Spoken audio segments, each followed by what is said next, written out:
पनुआकिल swimming pool में तड़कंदे मुबैना तौर नींगर फोत थी वियो। नींगर जे मड़ खे तालके अस्पताल न्यू पनुआकिल मुंतकिल कयो वियो आहे। इन हवाले सां वधीक तफ़सील ॾेई रहियो आहे पनुआकिल मां CN न्यूज़ जो रिपोर्टर अयाज़ झंडीर।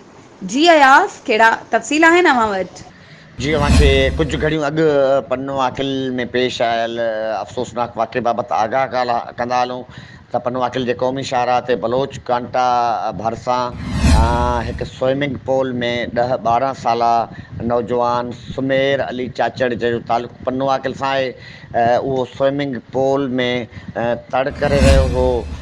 सख़्तु गर्मी सबबि त उहो स्विमिंग पूल में गोतो अचण सबबि ॿुॾी फौत थी वियो आहे। ऐं अहिड़ी ख़बर जॾहिं वारसनि ताईं पहुती त कोहराम मची वियो सॼे उनजे ख़ानदान में।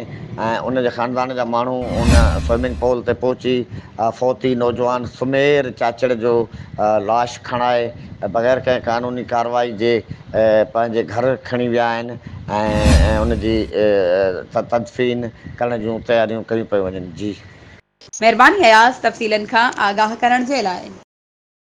वधीक ख़बरुनि ऐं अपडेट्स जे लाइ असांजे चैनल खे सब्सक्राइब कयो ऐं हा, बेल आइकन खे प्रेस करण न विसारिजो त जीअं असांजी हर नई अचण वारी वीडियो तव्हां ताईं पहुची सघे।